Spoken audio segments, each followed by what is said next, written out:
everybody. Welcome to another episode of What a Hell of a Way to Dad. It is Francis, and with me, once again, it's been a while. It's been a minute since we've had him on. Carrigus Shockey Esquire, our resident podcast lawyer. Carrie, how you doing today? I'm hanging in there. How are you doing? Oh boy, I'm working off about 5 hours of sleep because I got a big dog that ate something wrong and has been shitting everywhere about it. Yeah, that was also my dog yesterday. Could not understand why he was acting the way he was when he was on the walk, and he shit 4 times in a row. And I was like, well, there she is. It is. That's what that is there. Yeah, I don't know if it's like I'm glad that she woke me up at midnight to take her outside to shit, or would I have rather just slept and cleaned it up afterwards? I don't know. We're just working off of what we got here.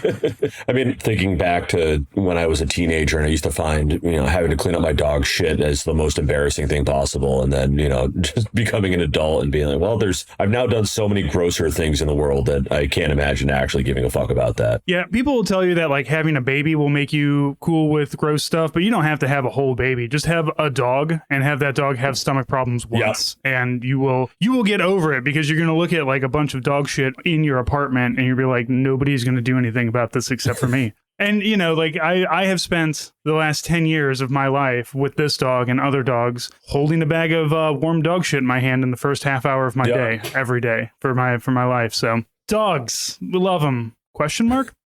Carrie, it is time for us to get back together and do some MASHcasting. It has been over a year since we've done a MASHcast, and every once in a while people pop up and you're like, when are you guys going to do a MASHcast again? When are you guys going to talk about MASH again? And I've been busy. It's been a hell of a year, so I've been a bit disjointed, but I'm trying to get things a little bit more back on track, and I want to do more MASHcasts. I gotta say, Francis, the Pod Shack is looking good in the background. You've added some things since I think the last time we recorded. I've moved. So I used to, my desk used to be a little bit differently. So I've actually had my wife on the podcast a lot, and I don't use the Pod Shack anymore for my regular day-to-day office. I just use it for recording. And she's like, I mean, we could both record in there rather than having to do it in the living room. So there is a reconstruction, a clean out. My wife's like, we could just sell this Pod Shack and build a new one that's bigger and more. And I was like, there's too much went into this one that I don't want to do again. So we're not going to do that, but we are cleaning it out. We're going to have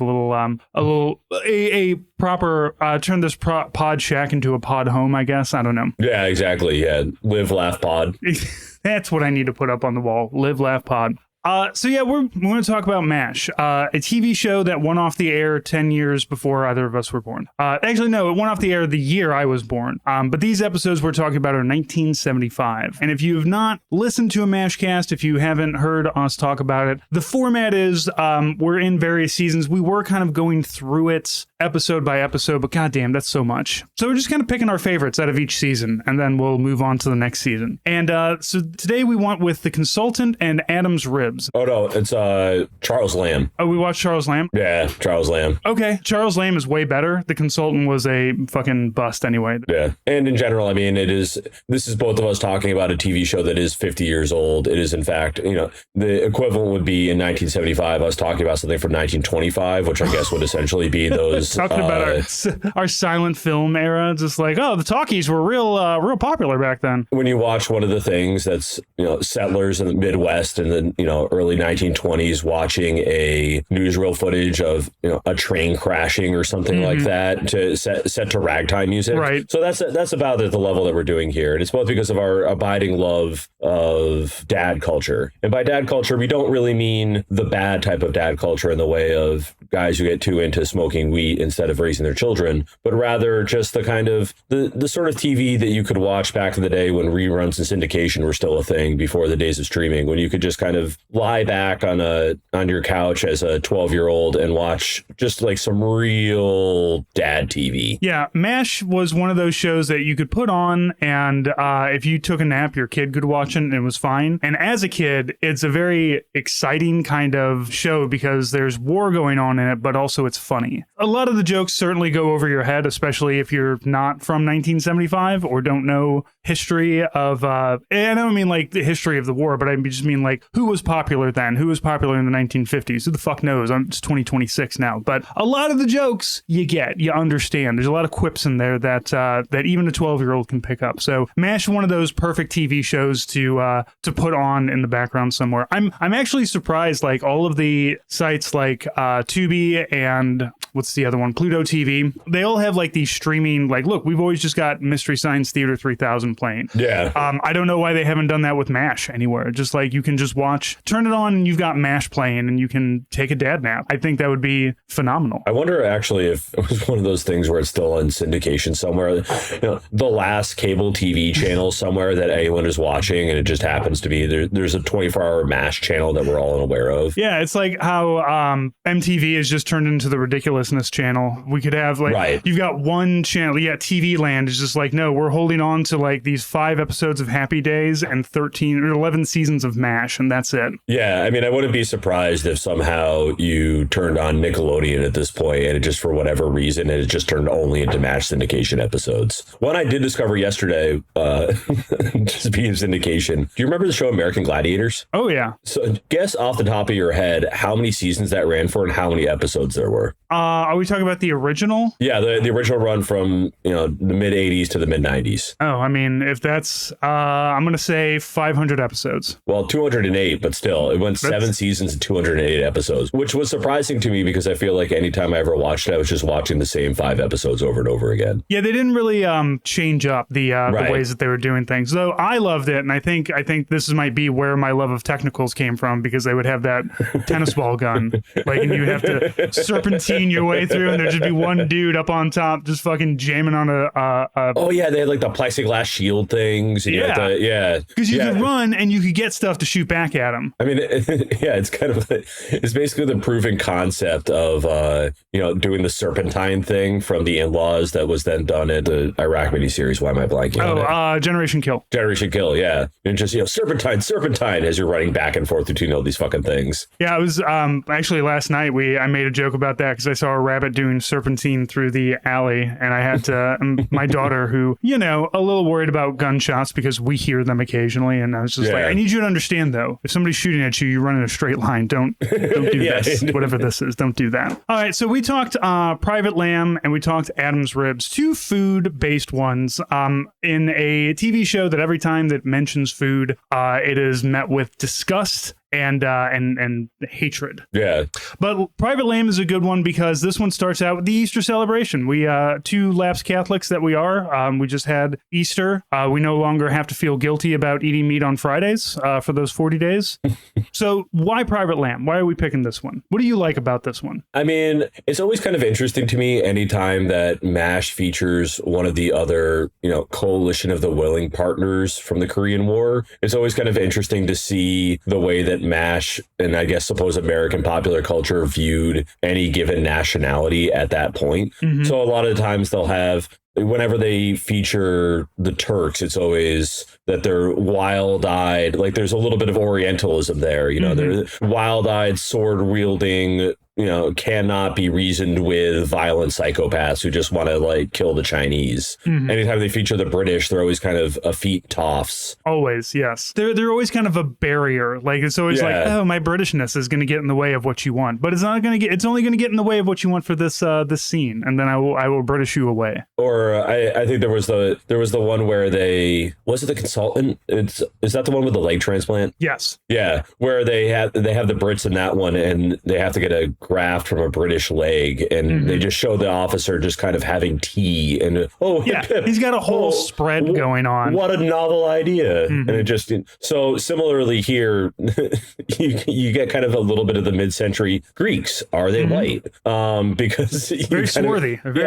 You get the same kind of perspective on it. So that's one of the things I don't like about it as much as I never really get into any of the radar centric episodes quite as much. Mm-hmm. But particularly the early ones, he just doesn't really, his personality changes so much over the course of the episodes, and they tend to be a little saccharine for me because they feature Radar, and it just is, here's this poor farm boy. He doesn't really know what's going on. He doesn't really know. He just is just a babe lost in the woods. And it can be a little difficult to sustain that for 30 minutes. Yeah. And especially throughout the entire 11 season run, you know, I mean, war makes a man out of you, whether you want it to or not. But yeah, these first couple seasons, and I really don't think it's until Colonel Potter comes along that he is, because Henry Blake's is not really a great commander. I mean, he's a great guy, but I just don't see him as a great, you know, command staff kind of person. So it seems like Radar kind of tightens it up once Colonel Potter comes, but neither here nor there. We're not there yet. We're still well into the Colonel Blake. So Private Lamb, we've got all of these Greeks who come in wounded, and their colonel, who is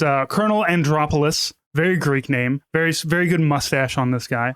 He comes in, he's like, hey, I'm really grateful. I want to, our Easter celebration's coming up, and they want to have a bunch of Easter delicacies airlifted to the MASH unit so that everybody can celebrate. And a bathtub of ouzo. Have you ever drank ouzo? Only very rarely. It's one of those things that, and I've talked to liquor distributors about this, because you see a bottle of ouzo on so many bars, and it just is something that they, you know, if you want bar set C with the good whiskey and the good tequila and whatever, you also have to accept the bottle of ouzo that goes and like a bottle of limoncello, because the only way that they can flog that is if they make it conditional on you buying something else. Yeah, it comes with a package. You got to take the bottle of ouzo. Right. I've seen what ouzo does to a person before. It's like sake, right? It's like one of those drinks that Americans are not used to, and we think like, well, it's alcohol. Obviously, I'll be okay, and then it ruins your life. Yeah, or soju. Yeah, or Malort. Any of those things. Malort's more of a dare than it is, though. I mean, it has been fun to watch the Malort gradually spread over the course of the entire country. It is something that you can now find in bars up and down the East Coast on a much more regular basis because the myth is spread. That's what getting a Chicago Pope does for you, man. Yeah, and I mean, what's one of those things, too, where little shocky top tip here, if you're ever at a bar and you're talking to the bartender and you see a bottle of Malort on the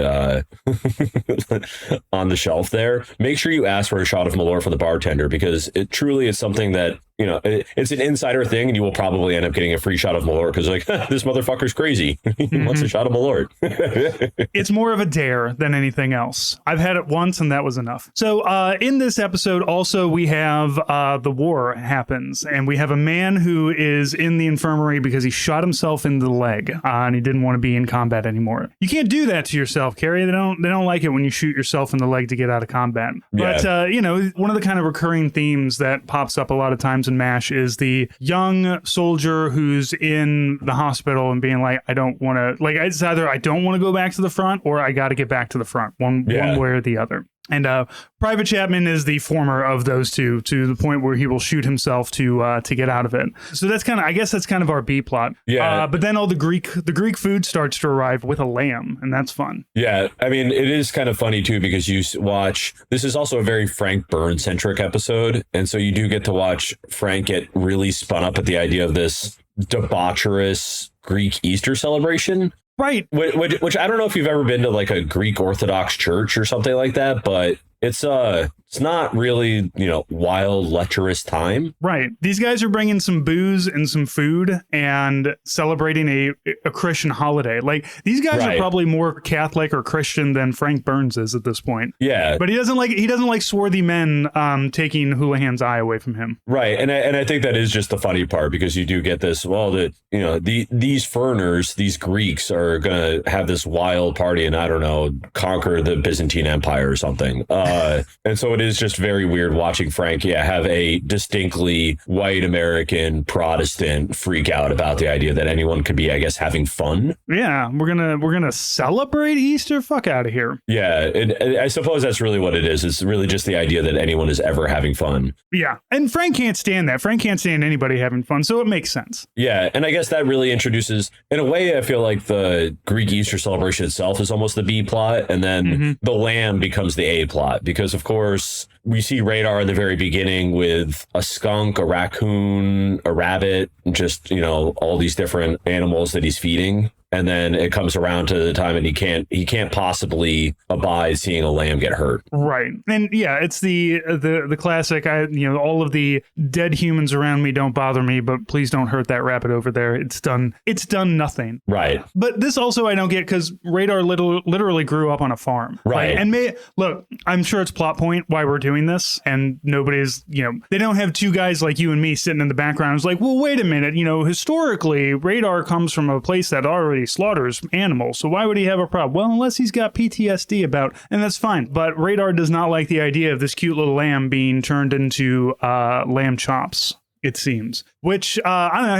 Have you ever met your food before, Carey? I mean, lobster for sure. Sure, you get to pick those. A real traditional New England lobster restaurant. You pick your lobster in the front. They're in a tank, and they take the thing out, and then they boil it alive, which is pretty metal when you think about it. Yeah, I don't know if I've ever. I think I might have at some point because I bought the meat from a CSA or something, but I don't. Okay. But by and large, I mean, obviously, I'm a urban dweller. You don't really see. It's not like I'm slaughtering a hog in my backyard. Right. I did when I lived in upstate New York when I was stationed up there. I did have a neighbor who used to, after the hunt, clean his deer and then leave it to drain on the tree next to my backyard. And my dog would always kind of try to sneak around from my backyard to the other backyard to go, lick up at whatever offal was on the ground. Mm-hmm. And I did have to prevent him from doing that on a regular basis. But did you at least get some venison out of the deal? Like, look, man, if you're going to be doing this. No, I was only there for like 10 months to a year. So didn't really make friends with that guy at any given point. Plus it was, upstate New York, your experiences will vary. True. I have in Afghanistan, I met a couple of goats that I ate later, but that was like, here's the herd of goats we brought with us. We will pick two of these to, slaughter and eat later. And that's about the closest I've ever gotten to it. I've never really had, I don't know, I'm very much a city urban dweller as well, but I don't really have a problem with meeting my food, I guess. Like when we moved into my last house, we had a housewarming party, and my buddy Roy works in the restaurant industry, and I mentioned is like, man, it would be really great if I could get some whole pigs to cook. And he's like, yeah, I can get that for you. So he got me 2 whole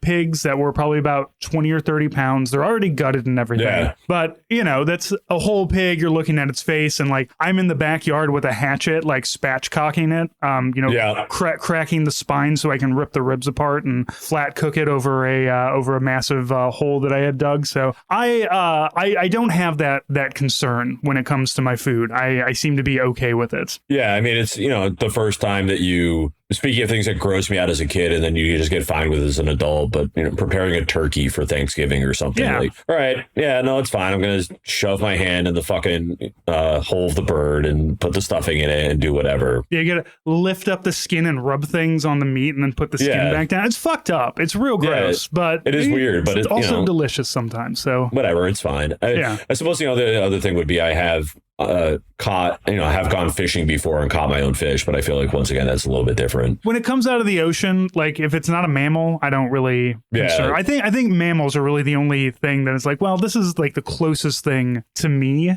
A pig is pretty smart. I don't like to eat octopus because they're pretty smart too. Unfortunately, pigs, bacon is too delicious. I can easily be like, oh, I won't eat octopus because nobody's offering it to me on a regular basis. But I mean, I love pork. So especially not in Missouri, I would imagine. No, not so much.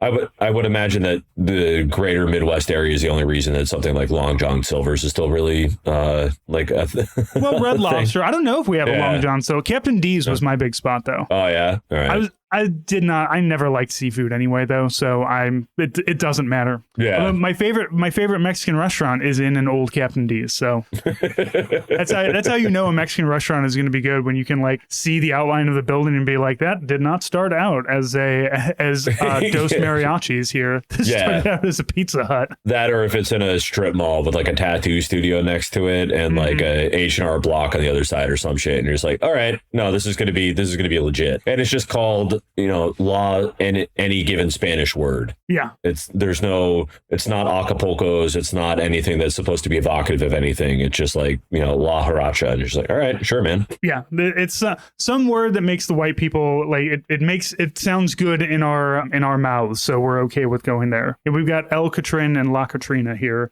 El Mariachi. I live in a very heavy Hispanic area, but we also have a lot of Afghans, and I'm waiting for them to start opening up restaurants in the neighborhood because I need more fucking lamb meat in my life, man. Oh yeah, I mean, there's actually a couple Afghan restaurants around here that I've been meaning to go to because it just is a type of cuisine you don't see in a lot of other places. Like, yeah, fuck yeah, man, I'll go have some Afghani food. Yeah, and it's great. When I was eating it overseas, they just kind of bring you plates of things, and you just kind of make your own like Mideast taco with some naan bread, like dump it on there, take a bite, continue on. Just try not to make a huge mess of it. Right.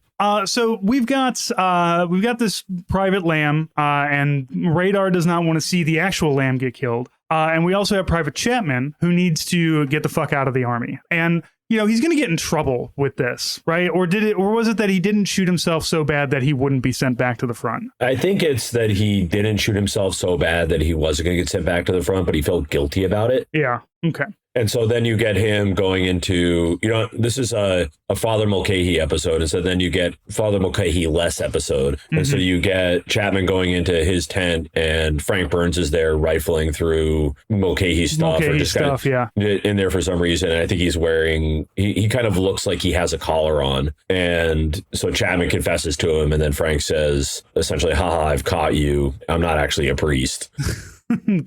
Yeah, for all the debauchery and hereticking that Frank is so upset about, possibly one of the worst things you can do is to take somebody's confession when you're not a priest. Yeah, I mean, it's pretty fucked up on any number of levels. And truly, looking at Frank, I feel like he has a American Baptist head shape, so I feel like you would never confuse him with a Catholic priest. No. Well, I don't know. Look, man, the Catholics come from all over the place. He does have that kind of Baptist/Methodist look to him, though. Yeah, I mean, it is a little disappointing where that kind of resolves itself, because then you just get Trapper and Hawkeye threatening Frank with 10 years later on, and he just drops the entire thing and it doesn't matter anymore. So it's kind of, it's a real weak C-plot. Yeah, it's at a certain point, you got to start wondering about Frank, because he's got a lot of bluster, but as soon as somebody's like, I'm going to punch you in the nose, they're like, whoa, okay, I'll do whatever you guys want, I'm sorry. Which is good for a on a plot kind of standpoint, because it keeps the show moving along. You gotta be able to wrap it up, and sometimes just punching a guy in the face or threatening to punch a guy in the face will get you there. So Radar, he comes up with this idea of sending Chapman and the Lamb back to the United States without Frank Burns really being the wiser, because Frank is really the foil here. Henry Blake gets drunk on Uzo immediately as soon as it fucking shows up, and is kind of mentally out of the whole episode after that. But they get we get a finality where everybody's happy. Chapman gets to go home. The lamb doesn't get slaughtered. Everybody gets to have an Easter feast. However, I'm sure the Greeks not too happy that their lamb was turned into a spam amalgamation, because one farm boy is just like, the lamb is too sad. Yeah, I mean, I would be pretty pissed if I came off the line, had gotten wounded, ended up in a hospital, and my CO flew a lamb out to me, and then I ended up eating spam. Yeah. That just, is not something that I would. I mean, I've also never really had spam. Every so often, once again, almost kind of like as a bit. Like, I think I've had like fried spam and other things like that, but almost always in a way that was kind of vaguely hipster and semi-ironic. If you ever make your way to Hawaii, man, spam musubi is really good. A little bit of fried spam on top of rice. Oh yeah, it's good stuff. Yeah. I've heard that it's a thing, particularly in Hawaii. It just is never something that I feel like in particular it's really dropped out of the overall zeitgeist. I feel like there used to be a lot of more spam jokes in mass media back in the day, and I feel like it's just something that isn't there anymore. Well, yeah, because it's the only meat anybody can afford right now. Right. Nobody's making fun of spam because it's like the only canned pork product is the only thing you can afford right now. So you better learn how to fry that shit. I suppose a year from now, when getting a London broil is going to be a $50 proposition, maybe I'll end up having spam for Easter myself. There you go. You can form it all. We'll go to Costco. I'll help you open up every individual can and smush it all into shape here. So yeah, everybody's kind of upset about the lamb being gone, but it all works out in the end. And then at the very end, you do get the scene you don't really see in the TV syndication, where you just get Henry basically passed out on Uzo, Radar dancing with like a broom or a pole or something, Trapper and Hawkeye just kind of hanging out there. there, and all of them just, I think he's like playing, was it ukulele? Yeah, Mizurlu on his ukulele. Oh, okay. Yeah, and just generally everyone having the after effects of having had 18 bottles of ouzo directly to the face. Yeah, that'll do it, man. That is a scene after some ouzo if I've ever seen one. You've got everybody's drunk, and there's just a couple of Greeks splayed out somewhere on the floor. All right, well, let's talk about our other episode. Let's talk about Adam's Ribs, another food-based episode. This is one that I was going to pick because I do really love this. Again, it's not so much about the war as it is, life in the camp. So the MASH unit has been getting fed liver and fish for 11 straight days, and Hawkeye is having a complete conniption about it, as anybody would. Eating like liver and fish, those are two options that neither one of those are appealing to me. Especially whatever fish that you would probably end up getting served in Korea that was being sent out to you. It's probably not, this is not salmon. No. I have to imagine that it's, grouper or I don't know, whatever kind of white fish that they can flash freeze and send to Korea in 1951, which is probably not great. Right. Like we had surf and turf nights in Iraq and Afghanistan, and I didn't, again, I'm not a seafood person, but I also was not like going to eat a lobster tail in the middle of Iraq. Like, I don't know where you guys got this from, but it certainly wasn't an ocean touching this fucking country. I mean, that was all the discourse that happened recently about the troops trademarked getting surf and turf on various different aircraft carriers and other things, and it's we can't allow us to eat the worst surf and turf ever. Yeah, I want to be very clear that whenever you see that, I think some people posted pictures of it, and you could see very much this is the worst steak and the worst fucking lobster tail that you've ever had in your fucking life. And granted, that it's still steak and lobster tail, so I mean, it is better than a Spam sandwich, but it's also not like you're getting this from the Capitol Grill or fucking whatever steakhouse or something. Right. All the steaks were well done. They were basically hockey pucks, and if you were lucky, the table had A1 sauce on it to make it palatable. All of the crab legs and the lobster tails were great, especially when we didn't have butter and you had to use like margarine or some kind of secondary. Like, it's kind of it's like the steak and seafood that you would be served in hell, where you're like, yeah, I'm getting steak and seafood. Oh, it actually sucks and everything is sad and I don't have the things that I need to make this palatable. I guess I'm just gonna pick this hockey puck up and gnaw on it for the rest of the day. Yeah, I mean, it's the difference between when you still are on an airline that serves you food, and is the difference between the way it's described in the menu and the way it actually shows up as a hobby kit in your plate. These two things are different. Yeah, it's never what you guys think it is. I promise you. Surf and turf sucked. It's still being served with the least amount of fucks given by a food service staff that probably hates their life because they signed up to be a nuclear engineer or something when they joined the Navy, flunked out of sea school, and ended up reassigned as a cook because the Navy got to do whatever with them. So they do hate you personally. Oh yeah, they're mad at themselves and they're mad at you because you're doing what you want to do. And it's not. And this is mostly just the Navy. In the Army, we had contractors, but the cooks, all the cooks I met wanted to be cooks. Because if you're going to get recycled in the Army, you're just going to go become infantry or artillery or something like that. They're not going to have you go work in an MKT. So, see, for us, I think they were called CSs now, culinary specialists, because food specialist wasn't good enough. But for a while, they would give you a deal if you signed an enlistment contract as an FS, and so you would go directly from boot camp to A school. Okay. And which normally they don't let you do in the Coast Guard. Normally you have to spend some time. And particularly when I was in, there was a long waiting list. I think like the waiting list for most of the aviation A schools was 3, 4, 5 years long. So in some cases they stopped the list. So you could do an entire enlistment and still be in E3 and it wouldn't be your fault. But so they would send you directly to FS school and then they would immediately make you a third class after 6 months. And then similarly, because there weren't enough FSs, advancement was quick. So you could meet an FSC, a chief, an E7 who had been in for 6 years or something. You didn't have to take a service wide. You just basically had to get your sign off so you could just get immediately promoted. So you met a lot of people who just joined because they just wanted to make rank, or they wanted to get out of. They had been on some other A school list and they're like, fuck this, and I'm just going to do this instead. So you met a lot of very disinterested cooks. Famously, one of my stations, one of the cooks was this hippie kid from California who was a vegetarian, so did not really know how to cook meat, and so the year before I got there, infamously served a medium rare turkey to the station because he didn't defrost it first. So he just put it directly in the oven, and then it came out and it was still pink, and it was like, well, that's just going to poison the entire station, so we're going to throw that the fuck away.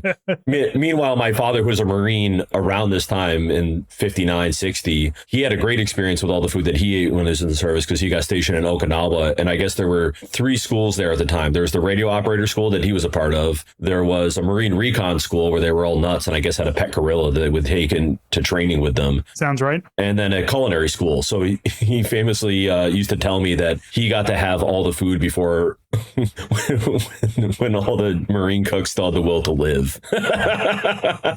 They're still bright-eyed and bushy-tailed, and they're like, yes, I'm going to make this culinary delight, and they haven't gotten to their line units and just like, no, you're heating up the slop. Just make the slop warmer and then serve it to me. And you do get a very good image of that in the very beginning of this episode because you do get Hawkeye and Trapper. Hawkeye says, I don't know what I'm going to do, essentially, if they try to feed me fish and liver one more time. And you get him going in, and the character who later becomes Igor, that actor, is serving him the food. And it's, what do you want? Do you want succotash? Sure. And he slops on the plate and it's white. And then he's like, do you want potatoes? Sure. Slops on the plate, also the same shade of white. It's just like you're just gonna have this entirely white and beige meal. Yeah, like a 6-year-old's favorite food, entirely beige. But then he offers him the liver or fish, and Hawkeye has that like, I know you didn't say that to me. I know that those words were not spoken to me right now. And leads the mess tent in a riot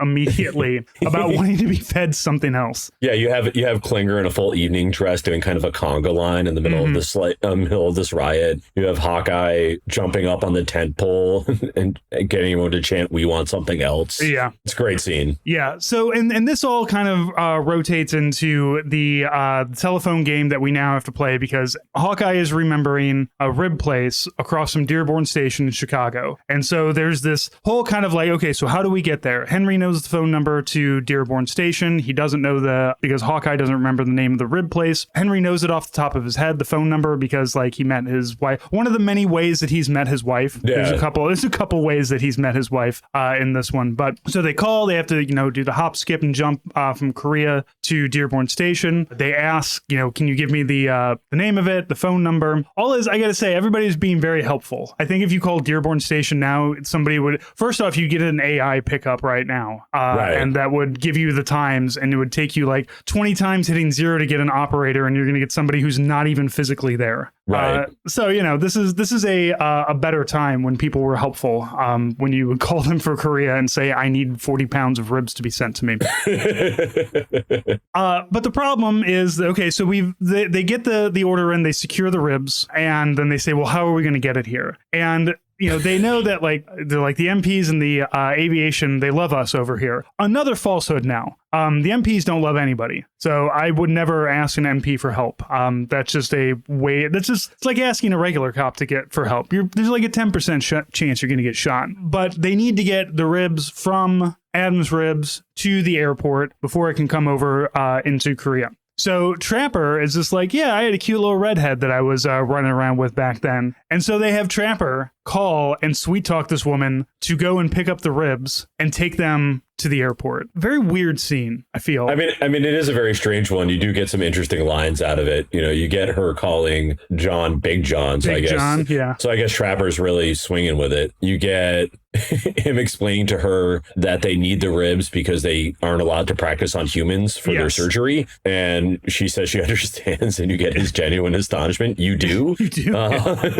Because you are buying this? He says, I think, too, that... what is it? Yeah, the barbecue sauce is what we use as blood. Yeah, they don't let us use real blood. Yeah, and I mean, he has to explain to her that he's currently in Korea. It is a very strange scene, but at the end of it, I mean, it's just that I'm glad that the writers really felt that they had to use a plot device there. I don't know why they felt that they had to explain why it couldn't just get delivered. Well, because they talked to Klinger, because Klinger's got family in Chicago. Yeah. He's got an uncle, but they wouldn't sign his discharge papers, so Klinger is just like, well, fine, fuck you, I'm out of here. Yeah. So there is they have to make it hard to get these ribs. So they have to have the problems in the U.S. and then we'll get to the problems in Korea. Yeah. Well, and then, they have his uncle who will whack someone for, I don't know, $40 or whatever the fuck it is. $100. Yeah. He'd do anything for $100. He'd kill for $100. He'd do anything for me. He'd do anything for you. He'd do anything for $100. But yeah, Klinger is out because he's not going to get his discharge papers. This is still kind of early-ish Klinger, where he's more focused on, getting out and not really helping anybody else out. That's not going to help him get out of the military. But we do get Klinger like at the end getting some ribs. It might be because he got succotash on his stool. So during the riot, Klinger does come in and complain that he's got succotash on his fox stool because of everything. So maybe he gets the ribs in the end for that. But so they finally get, Mildred is going to make sure that the ribs get delivered to the airport. So the next problem we have is that now they're at the airport, they get sent to Korea, but now we've got our Korea problems, and we've got a supply sergeant who we have to deal with, who has one of my favorite lines in MASH, which is, "You can't run a war on cooperation." Well, and I do appreciate that you first meet a major who's going around and actually inventorying boxes and putting stuff certain places and making sure everything is orderly. And then when he's unhelpful, Trapper and Hawkeye ask who his boss is, and he says, "Well, my sergeant." Yeah, the staff sergeant, who's just smoking a stogie and just like, I'll do whatever I want. But the sergeant, as all NCOs is much more helpful, but as all NCOs is also, especially a supply NCO, is a little bit conniving in his own way. So when he finds out that these are ribs, they start kind of making a deal of like, you're going to have to give up some of these ribs. And kind of a running joke is that he forgot to order coleslaw. So like, there's just constantly, well, where's the fucking coleslaw? You called all the way to Chicago and you didn't order coleslaw. Yeah, no, he says, where is he from? Joliet. I'm from Joliet. I know exactly Adam's ribs. And then 20 pounds on a quart of sauce, 12 pounds in a pint. And a pint of sauce. Right. Yeah, they're going back and forth about it. Yeah, I mean, which is just very funny. But because that's also, God, I mean, obviously there's a bone and everything involved, but that's a lot of fucking ribs, man. It's a lot. 40 pounds of ribs is a huge fucking package. I mean, I too have done a pig roast once, and I mean, I feel like that's almost an entire pig. I mean, it might be more, to be honest. The two pigs that I cooked were both, I think, 30-pound pigs. So yeah, that's a lot of weight and a lot of meat. But also, this is a time when, like, I don't know, it feels like you could ship that stuff. Like this is a time where like all you had to do was saran wrap things and put enough postage on it and a note for where it's going, and it would get there. I mean, the post office was great about that shit back then. Right. Yeah. I mean, and in general, where you could just kind of ship ridiculous things and no one was really looking into any of it too hard. I mean, It is always funny when you read about drug kingpins and shit from like the 50s and 60s. It's, well, I just put all the weed in a box and then marked it definitely not drugs and sent it across the border and it was fine. Yeah. The post office didn't give a shit once upon a time. They're like, whatever, man. Our job is to make things go from point A to point B. What you're sending in there is none of our business. Well, or unless it was pornography or, something about abortions or something. And then they were down your fucking throat. But other than that, if it was just some friendly black tar heroin that you were sending back to yourself back home, no problem. Yeah. You're getting it directly from the source here. So they get the ribs, they get them all cooked up, and at the final scene, we have Igor presenting them the ribs. They put it down, and suddenly we've got incoming wounded. And the episode ends with Alan Alda being dragged away from his beloved cooked ribs, not even getting a taste of them, and being taken off to surgery. So it's, like I said, one of my favorite ones, just because it still has that kind of letdown at the end, which is very funny. Right. Something I noticed, though, Carey, because I was watching these, from your Plex, because I don't have Hulu anymore. The episodes on your Plex don't have a laugh track, which was odd because it's still shot with all of the like, here's the like half-second shot on Trapper where somebody would be laughing. But I gotta say, it didn't take away from the comedy of these two episodes. They're still both very funny. Yeah. Funny ones. Actually, I can't remember if I purposely did that or not, but I feel like, I mean, as with all things, I mean, famously, one of the weirder ones. Do you ever watch Daria back in the day? Yeah, I did. So have you ever tried to watch it since then? No. So one of the big issues with why it didn't end up showing on DVD for so long and why it probably hasn't aged as well is because they couldn't, when they went to try to release on DVD and Blu-ray and the rest of it, they couldn't get all the licensing for all the music that they used in it, and they used a bunch of popular music, bunch of all rock from the 90s and whatever. And so if you watch the remastered versions now, none of the actual music is in there. Ooh. And so they kind of have in certain places kind of vaguely similar versions that they've gotten someone to score that are, legally distinct enough that they're not going to run into issues. But as a result, it kind of entirely takes away from watching this show. So you can if you're trying to find versions of it on the internet, you can either find the really shitty versions with the good music that are that were recorded off of MTV, including the ads in like 1998, or you can find the brand new, perfectly remastered versions, but all the music sucks. And I feel like, and I just end up defaulting to the first one. Northern Exposure had that problem too, which is a show that I really love from the 90s about a doctor in Alaska, but they had a radio station and they played a lot of popular music. And then when it came out, a lot of the people are like, why did all the music change? And for the same reasons. Yeah. No, I mean, it's, once again, blame the lawyers. But so I can't remember if I did that on purpose or not, because the laugh track is a little bit distracting when you watch it now. It is. It's like the laugh track on the Flintstones, right? Like, yeah. I understand that like MASH is not filmed in front of a live studio audience, but like it really feels that way. Like this is the Flintstones, guys. Who's laughing at these? Right, exactly. But I do feel, because I grew up listening to it with the goofy laugh track on it, the very obvious piped in laugh track. It was I don't want to say jarring, but it was noticeable for me. Yeah, I mean it is wild when you watch some of the generally older TV shows, whether it's Cheers or something like that, and they have the laugh track in it, and it just, did you ever, in a similar but different way, did you ever watch any of the rescored episodes of Seinfeld that were going around for a while where they added like horror music to it? So like, there's one where Elaine has this dude who's apparently been stalking her, and she goes to his apartment, and if you watch the real scene, it's, the normal Seinfeld slap bass shit and the laugh track and the rest of it, but someone rescored it with a bunch of kind of tense thrillers, sort of music, and it does entirely change the when the guy shows up, it's not a laughter moment. It's like, oh, he's gonna fucking murder her. But yeah, I don't know. I mean, it is one of those weird things that I feel you don't really get as much anymore, because you don't have them, particularly the live studio audience ones. You don't have them just holding on the actors as they wait for the laughter to end over the course of the entire fucking episode. So I don't know. It's but this is one of my favorite episodes, and I suppose it is because I do recognize I once had the best ribs of my life, and they were from a place called Uncle John's Hickory Smoked Barbecue, and it was right north of Logan Airport in Boston, and it was a little fucking shack on the side of Route 1A, and Uncle John was this southern dude who had married a Chinese woman, and he had crossed the streams of the two different barbecue styles, and so you could get a kind of southern beef rib that was done somewhat traditionally but had a sauce that was very specific, and it was kind of baked onto it in the way that Chinese spare ribs are. Oh, okay. And it was my favorite beef rib that I've ever had in my life. And I've been and then I think Uncle John retired like 2 years later, and I've been chasing that dragon ever since. And so because of that, having rewatched this as an adult versus when I was watching it, at 14 or something, I now deeply identify with Hawkeye specific mania here, because I've just been chasing that high of that one beef rib for the rest of my life. Yeah. And I've never been served, liver and beef every day for 2 weeks, but I did have to live off of MREs for a week and a half once. So at least MREs have like some variance to it, but also I get that where you're just like, dude, don't fucking hand me meal number 7 again. I will fucking scream if you do this to me. No, I mean, similarly, when I was at the station for a while there, our cooks would reliably cook about the same 5 meals over and over again. And we finally had to sit them down and be like, man, if you warm up chicken and ham, what the fuck is that? Chicken cordon bleu, baby. Yeah. If you warm, we used to call them hamsters.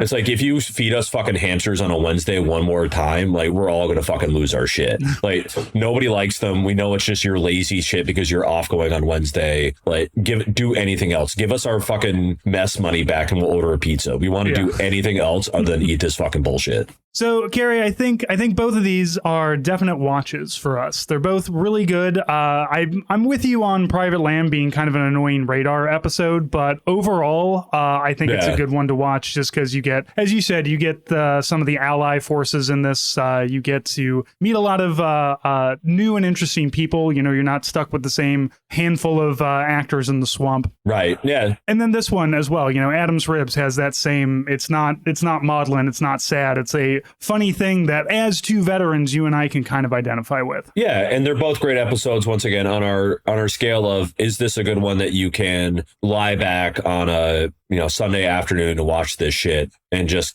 enjoy it, not really pay a little bit of attention, doze in and out, but otherwise have a good time. These are both great episodes for that. And they are both unique. It's not another Hawkeye Dear Dad episode. It's not OR's Overloaded. They're both interesting and fun in their own ways. So these are both definite. These are two highlights, definitely, season 3. So you guys definitely, if you are following along with MASH, these are 2 thumbs up. You should watch them. Nothing's super uncomfortable in it.